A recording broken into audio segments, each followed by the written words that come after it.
मेरी विधवा माँ बहुत हसीन थी। उन्होंने दुकान खरीदने के लिए पापा के दोस्त से 5 लाख का कर्ज लिया था।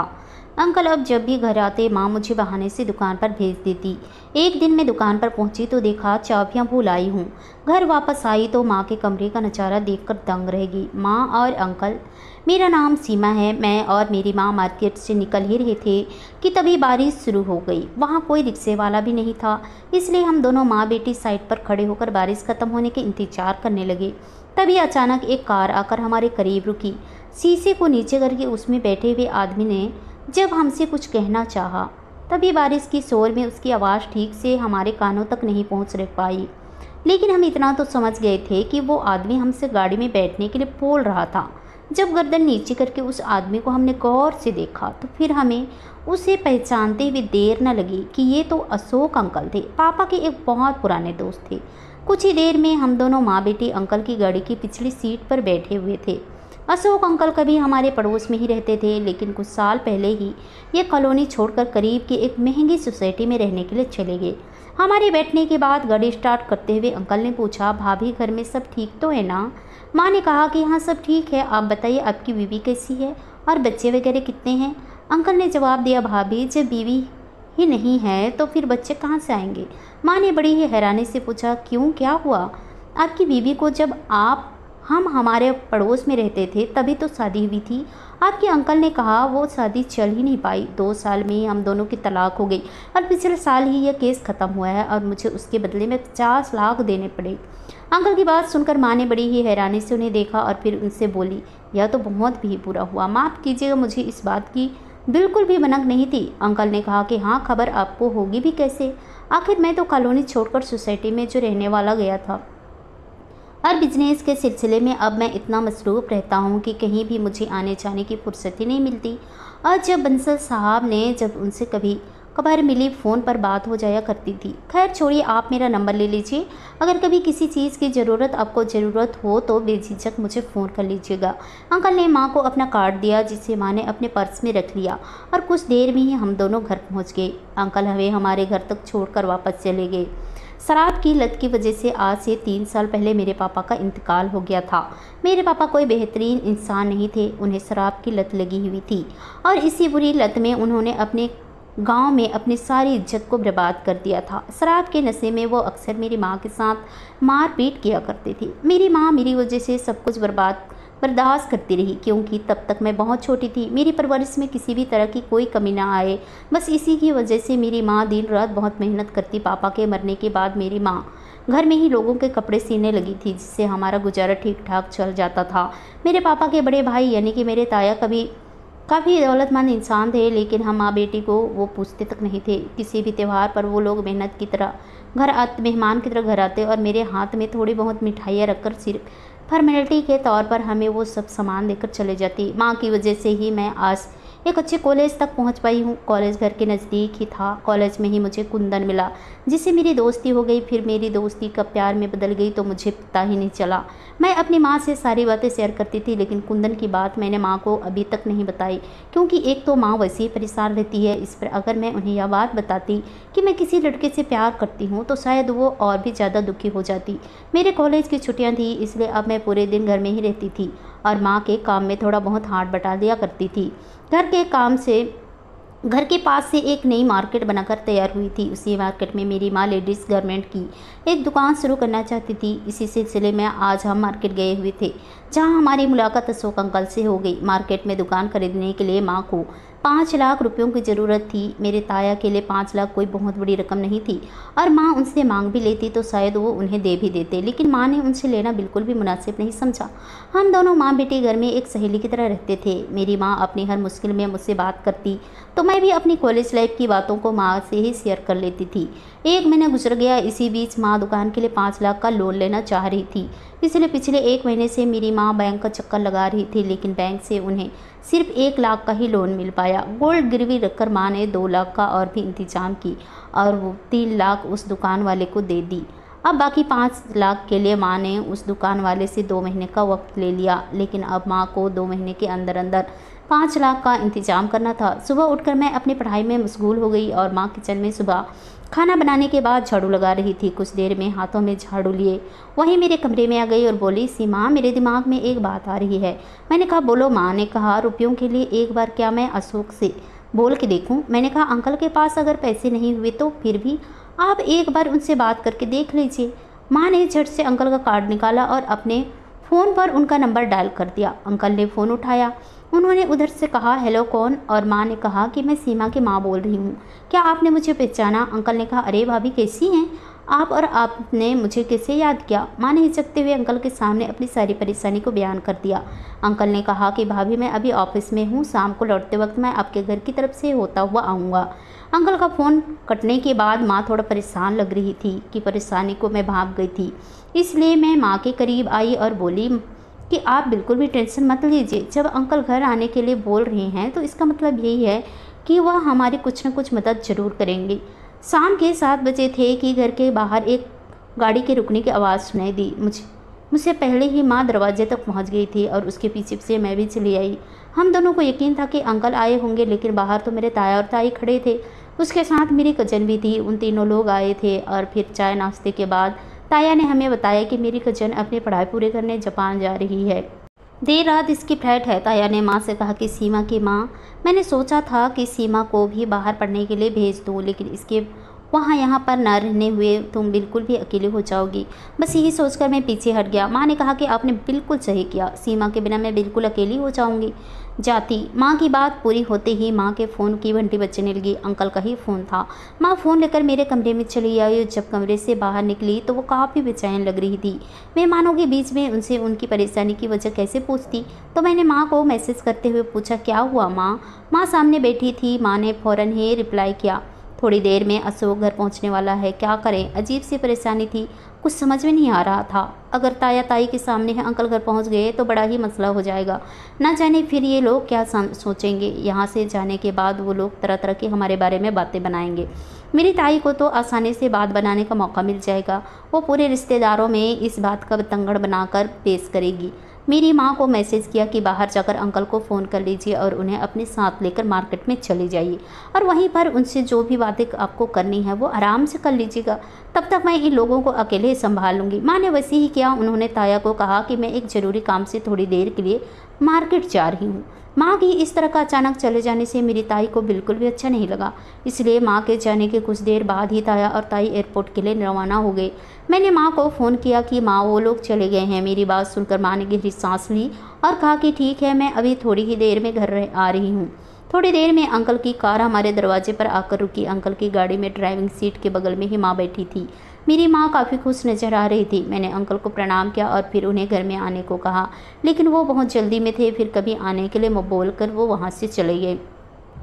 माँ खुशी के मारे फूले नहीं समा रही थी। अंदर आते ही माँ ने झट से दरवाज़ा बंद किया और मेरे हाथों में एक पैकेट पकड़ा दिया और बोली, खोल कर देखो, पूरे 5 लाख हैं।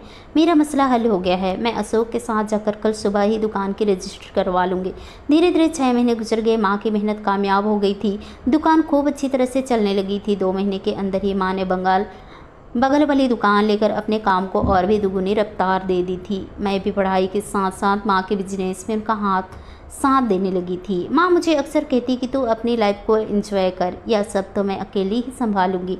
लेकिन मेरी लाइफ में एंजॉय करने के लायक जो भी बात थी वो तो मैं माँ को बता ही नहीं सकती थी, इसलिए फ़िलहाल तो मैं माँ के साथ ही खुश थी। संडे का दिन था। मार्केट बंद होने की वजह से माँ और मैंने शॉपिंग का प्लान बनाया। तभी माँ के फ़ोन पर अशोक अंकल का फ़ोन आ गया।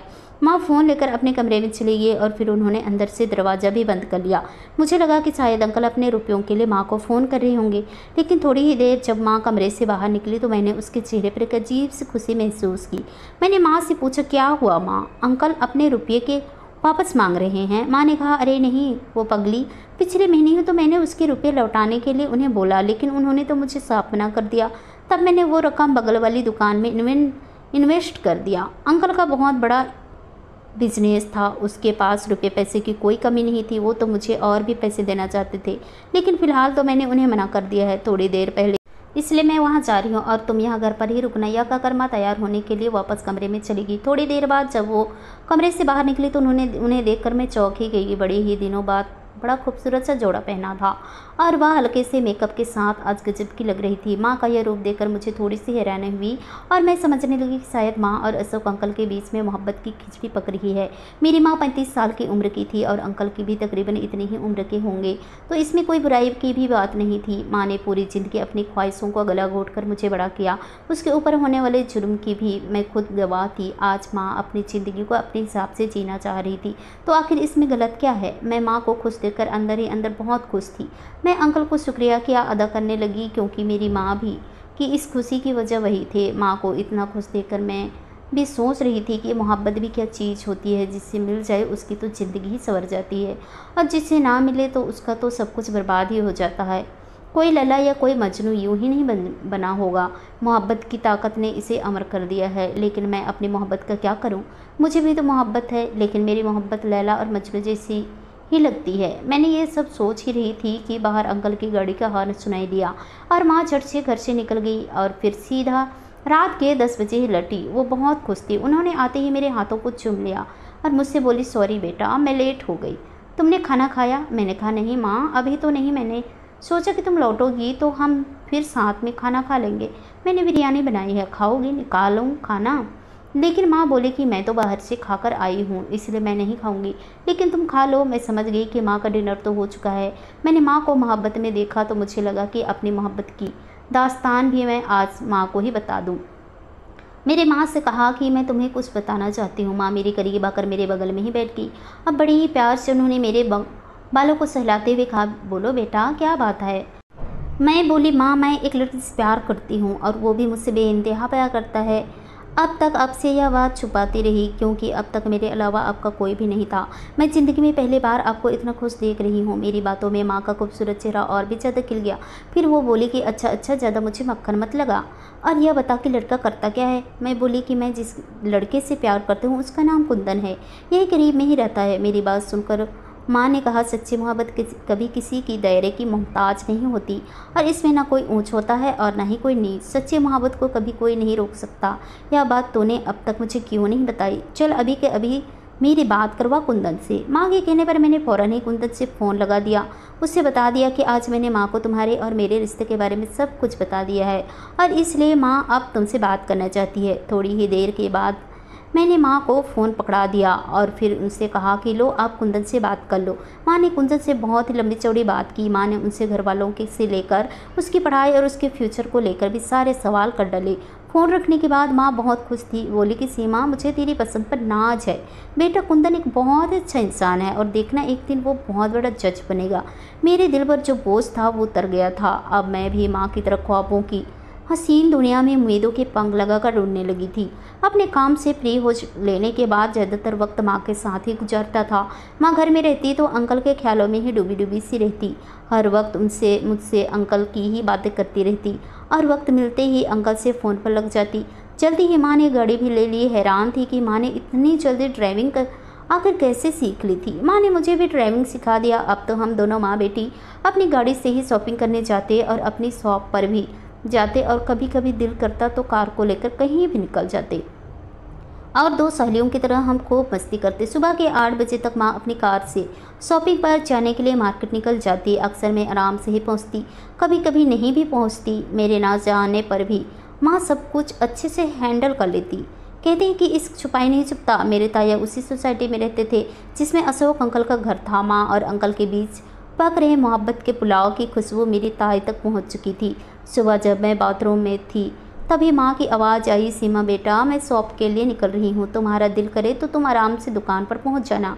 मैं सोच रही थी कि आज मैं शॉप पर ना जाकर कुंदन से मिलने जाऊँगी और माँ के निकलने का मैं इंतज़ार करने लगी ताकि उसके जाने के बाद मैं भी सज धज कर घर से निकल जाऊँ। मैं कमरे में ही थी कि तभी माँ मेरे कमरे में आ गई और बोली, एक काम करो, आज तुम ही शॉप पर चली जाओ और लंच में आना, तो तुम घर पर ही रह जाना और मैं फिर वापस शॉप पर चली जाऊंगी।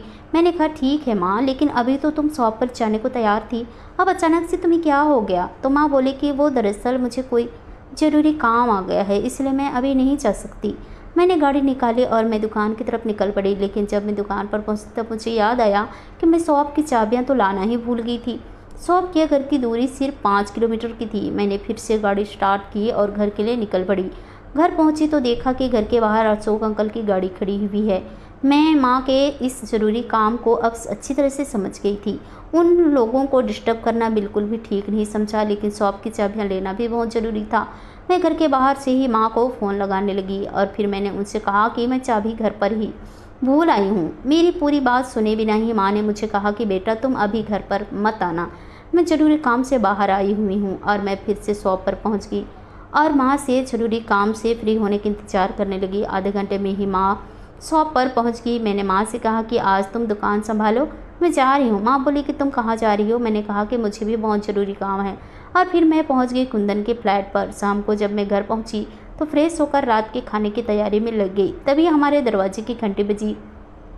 ताया और ताई आए हुए थे। दोनों ही लोग सोफे पर बैठे हुए थे और मैंने दोनों को गिलास में पानी दिया और बोली कि मैं उसके लिए चाय बनाकर लाती हूँ। ताई बोली कि नहीं बेटा, चाय की कोई ज़रूरत नहीं है, तुम बस यहाँ आओ और मेरे पास बैठो, क्योंकि मुझे आज तुमसे बहुत कुछ ज़रूरी बात करनी है। ताई ने मुझे अपने बगल में ही बिठा लिया और बोली, देखो सीमा, अक्सर बच्चे बिगड़ते हैं तो उसकी शिकायत उनके माँ बाप से की जाती है, लेकिन जब माँ ही बिगड़ रहे हैं तो फिर उनकी शिकायत किससे की जाए? उनके बच्चों से ही की जाए। देखो ना कैसे ज़माना आ गया है बेटा, तुम तो समझदार हो, इसलिए मैं यह बात तुम्हें समझा रही हूँ। तुम अपनी माँ को कंट्रोल करो, क्योंकि उसकी वजह से सोसाइटी में हमारी बहुत नाक कट रही है। मैंने कहा, क्यों, ऐसा क्या कर दिया मेरी माँ ने? ताई ने कहा कि अरे हमारी सोसाइटी के रहने वाले अशोक के साथ तेरी माँ का आजकल खुलेआम घूम रही है और तुम पूछ रही हो कि ऐसा क्या किया तेरी माँ ने? और तो और पानी तो अब तक सर से ऊपर ही गुजर गया है। तब जाकर हम दोनों ने यह फैसला किया कि तेरे कानों तक हम यह बात पहुँचाएंगे। तेरी माँ को मैंने फ़ोन भी कर दिया था तो वो शॉप पर ही थी और उसने बताया कि तू इस वक्त घर पर है, इसलिए फिर हम सीधा तेरे पास ही चले आए। ताई और ताया ने काफ़ी देर तक मुझे समझाने की कोशिश कर मुझे तरह तरह की बातें बताई और उसके बाद तो वो लोग चले गए। उसके जाते ही मैंने माँ को फ़ोन किया। माँ घर आई तो मैंने उन्हें पूरी बात बता दी। वो मुझे कुछ भी नहीं बोले और चुपचाप अपने कमरे में चली गई। अगले दिन सुबह उठकर मैंने माँ से कहा कि माँ, मैं आपके साथ हूँ, आपने कुछ भी गलत नहीं किया, इसलिए आपको किसी की भी परवाह करने की कोई ज़रूरत नहीं है। जब हम मुसीबत में थे तब उन लोगों ने हमारी कोई भी फिक्र नहीं की, लेकिन अब ये हमारी वजह से इनकी नाक कट रही है। इसलिए माँ, आप जो भी कर रही हैं वो सही कर रही हैं, आप बिल्कुल भी फिक्र मत कीजिए। सुबह हो चुकी थी और माँ को उदास देखकर मैंने माँ को हौसला देने की बहुत कोशिश की, लेकिन माँ टूट चुकी थी। कल से उसके चेहरे का रंग पूरी तरह से गायब था। मेरी माँ फिर से वही पुरानी तहिया लगने लगी थी जो कभी गमों के बोझ तले दबी हुई थी। कुछ ही दिन गुजरे थे, मैंने यह महसूस किया कि माँ ने अब अंकल से भी दूरियां बना ली थी। मैंने माँ से कई बार बात करने की कोशिश की, लेकिन वो तो इस बारे में अब कोई भी बात करना ही नहीं चाहती थी और बात बात पर मुझे डांट देती थी। मेरे फ़ोन पर अगर कुंदन का फ़ोन आता तो माँ को अब अच्छा नहीं लगता। कुछ वक्त पहले जब इस बात माँ को मोहब्बत से मोहब्बत हो गई थी, वही माँ मोहब्बत को अब बड़ी ही नफरत की नज़र से देखने लगी थी। माँ पूरी तरह से बदल चुकी थी। उनका वो हंसना बोलना, वो सब कुछ अब गुजरे ज़माने की बात हो गई थी। मैं अपनी माँ को इस रूप में नहीं देख सकती थी। मैंने भी सोच लिया था कि मुझे क्या करना है। एक दिन माँ के शॉप पर चले जाने के बाद मैंने अंकल को फ़ोन लगाया और मैंने उनसे माँ के हालातों के बारे में बात करने लगी। उन्होंने मुझे बताया कि आपकी माँ 5 लाख लौटा चुकी है और बातचीत बंद भी कर दी है। अब उनका बिल्कुल भी फ़ोन नहीं उठाती और ना ही कभी फ़ोन करती है। अंकल की बातें सुनकर मुझे बहुत गहरा दुख हुआ। मैंने उनसे सीधा सवाल किया कि अंकल, क्या आप सच सच एक बात मुझे बताएंगे कि क्या आप मेरी माँ से प्यार करते हैं? इस सवाल पर अंकल खामोश हो गए। मैंने फिर से पूछा, आप बताइए कि आप क्या चाहते हैं? अंकल, क्या आप मेरी माँ से शादी करने की हिम्मत रखते हैं? अंकल ने जवाब दिया कि हाँ, मैं आपकी माँ से शादी करना चाहता हूँ, लेकिन पिछले कुछ दिनों से वो पूरी तरह बदल चुकी है। एक दिन वो मेरी सोसाइटी में मेरे साथ ही और हमें आपके ताया ने देख लिया था। उन्होंने फिर पूरी सोसाइटी में इस बात का बतंगड़ बनाकर पेश किया। तभी से आपकी माँ ने मुझसे बात करनी बंद कर दी। अब तो वो ना तो मेरा फ़ोन उठाती है और न ही मुझसे मिलने आती है। अब तुम ही बताओ कि इसमें आखिर मेरी क्या गलती है, मैं क्या करूं? मैंने कहा कि ठीक है, कल संडे है, क्या आप कल सुबह मेरे घर आ सकते हैं? अंकल ने सुबह घर आने का वादा करके फ़ोन कट कर दिया। रात को माँ घर आई तो मैंने माँ को कुछ नहीं बताया। सुबह हुई तो मैं जल्दी ही उठ गई। आज संडे का दिन था, इसलिए मैंने माँ को भी नहीं जगाया। सुबह के 8 बजते ही अंकल कब पहुँच गए। उसकी आवाज़ सुनकर माँ भी अपने कमरे से बाहर आ गई। और उन्होंने अंकल की तरफ बड़ी ही हैरानी और भरी नज़रों से देखा और उनसे बोले कि तुम यहाँ क्या करने लेने के लिए आए हो। अंकल कुछ कहने तभी मैं बोल पड़ी। मैंने माँ से कहा कि अंकल को मैंने घर बुलाया है। मेरी यह बात सुनकर माँ को बहुत गुस्सा आ गया और वो मुझसे बोली कि तुमने मुझसे बिना पूछे किसी को भी घर में बुलाने की हिम्मत कैसी की। मैंने माँ से कहा कि माँ, अंकल मुझसे बहुत मोहब्बत करते हैं और मैं अच्छे से जानती हूँ कि तुम भी उनसे बहुत मोहब्बत करती हो, लेकिन तुम ताया के डर की वजह से इस बात को मानने से इनकार कर रही हो। याद करो, जब हम लोग मुसीबत में थे तब यही लोग हमें पूछते भी नहीं थे, तब अंकल ने ही हमारी मदद की। आज तुम रिश्तेदारों के चक्कर में अंकल की मोहब्बत को ऐसे कैसे ठुकरा सकती हो। माँ, अगर आपको ज़िंदगी में अकेले ही रहना है तो फिर ठीक है, रहो आप अकेले, मैं भी यहाँ से चली जाती हूँ। इतना कहकर मैं ज़ोर ज़ोर से रोने लगी। मुझे रोता हुआ देखकर मेरी माँ का दिल पिघल गया। माँ बोली, देख सीमा, मेरे लिए तू ही सब कुछ है, मैं सब कुछ सह लूँगी, लेकिन अगर कोई मेरी वजह से तुझे गालियाँ दे, यह मैं बिल्कुल बर्दाश्त नहीं कर सकती। उस दिन तेरे ताया और उसकी बीवी दोनों ही मेरे सोफ पर आए थे और सबके सामने उन्होंने मुझे बहुत जलील किया था। मैं भी क्या करती, तू अब बड़ी हो चुकी है, अब तेरी भी शादी की उम्र है। ऐसे में मैंने अपनी शादी के बारे में सोचूंगी तो लोग क्या कहेंगे, इसलिए मैंने अशोक से दूरियां बना दी। मुझे मालूम था कि माँ से बहुत प्यार करती थी और अशोक अंकल से बेइंतहा मोहब्बत करती थी।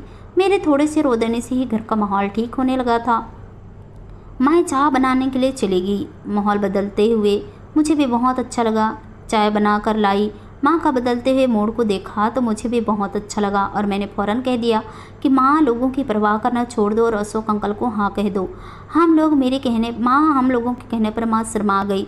तभी अशोक अंकल ने माँ का हाथ को अपने हाथों में लिया और उन्हें उम्मीद की नज़र से देखने लगी।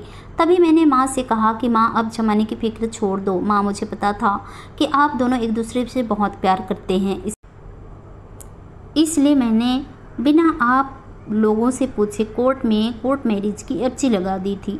आज से ठीक 20 दिन बाद आप लोगों की कोर्ट मैरिज की डेट मिली है। मेरे मुंह से यह बात सुनकर मेरी माँ और अंकल के दोनों के ही होश उड़ गए थे। वह दोनों कुछ कह नहीं सकते थे। उससे पहले मैं कोर्ट के पेपर उनके सामने रख दी।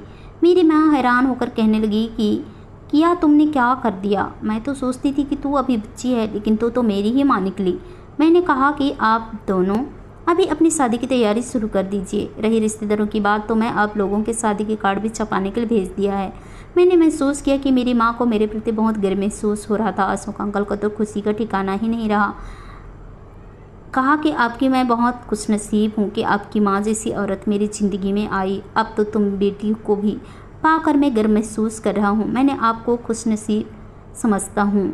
सच में बेटी, तुम हीरा हो, हीरा। मेरी माँ और अशोक अंकल आप पहले जैसे एक दूसरे से बातचीत करना शुरू कर दिए। दोनों को खुश देकर मुझे भी अपने ज़रूरी काम याद आ गया। मैं गाड़ी की चाबी लेकर फ़ौरन निकल गई और कहा कि माँ, अपने ज़रूरी काम से बाहर जा रही हूँ। मैं अब दोनों को छोड़कर जाने लगी कि दोनों बहुत शर्मा गए थे।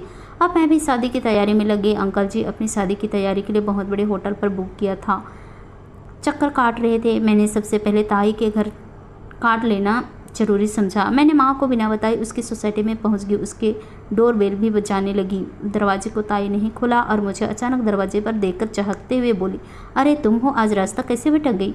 मैंने कहा कि ताई, मुझे ज़रूरी काम था इसलिए मैं आ गई। ड्राइंग रूम में बैठ गई। ताई ने कहा कि उस दिन मैं और तेरे ताया तेरे पास से होकर तेरी माँ के शॉप पर गई हुई थी। मेरी माँ को वहाँ बहुत समझाया कि यह सब ठीक नहीं है, घर के बच्चों की शादी की उम्र है। माँ ही इस तरह की हरकत करे तो कितनी शर्म की बात है। इस बात पर बच्चों पर भी गलत प्रभाव पड़ेगा। उस दिन के बाद तो तेरी माँ पर काफ़ी असर हुआ है, काफ़ी हद तक सुधर गई। देखो, मेरी देवरानी है और मैं उसकी जेठानी। अगर वह गलत रास्ते पर जाएगी तो जेठानी होने के नाते उसको समझाना मेरा फ़र्ज़ है। ताई ने मुझे चाय पीने को कहा तो मैंने कहा कि नहीं ताई, या मैं नहीं पीऊँगी, मैं जल्दी में हूँ तो खुशखबरी सुनाने के लिए नहीं आई।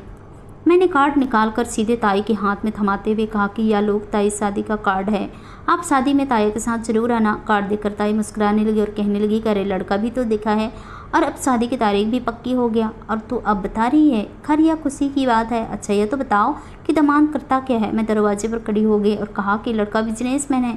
ताई वह आपका दामाद नहीं है, आप कार्ड को अच्छे से पढ़ लीजिएगा, मैं जा रही हूँ। और मैं अपने घर आ गई। मैं आकर अपनी माँ को सब कुछ सच सच बता दिया। हम दोनों ज़ोर ज़ोर से हंस रहे थे, क्योंकि ताई का कार्ड पढ़ने के बाद पता नहीं क्या हुआ होगा, या सोच सोच कर हंसी आ रही थी। शादी के दिन हम दोनों कोर्ट पहुँच गए। माँ और अंकल एक दूसरे के साथ थे। माँ की तरफ से गवाह के रूप में मैंने साइन किया था।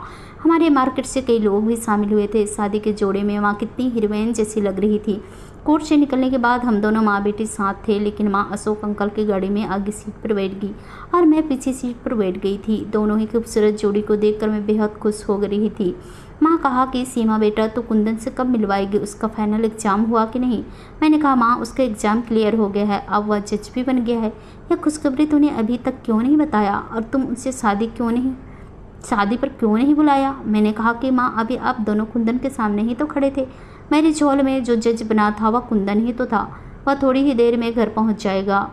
वह आप दोनों को सरप्राइज़ देना चाहता था, लेकिन आप लोगों ने पूछा तो मैंने बता दिया। माँ यह सुनकर बेहद खुश थी। माँ के साथ अंकल भी बहुत खुश थे। हम घरों पर पहुँच गए। शाम को माँ अपने दूल्हे के साथ जाने के लिए तैयार होने लगी। माँ विदा होकर अपने घर चली गई। कुंदन ने भी अपने घर वालों के पास मेरे बारे में बात किया। हम दोनों की शादी भी बहुत धूमधाम से हो गई।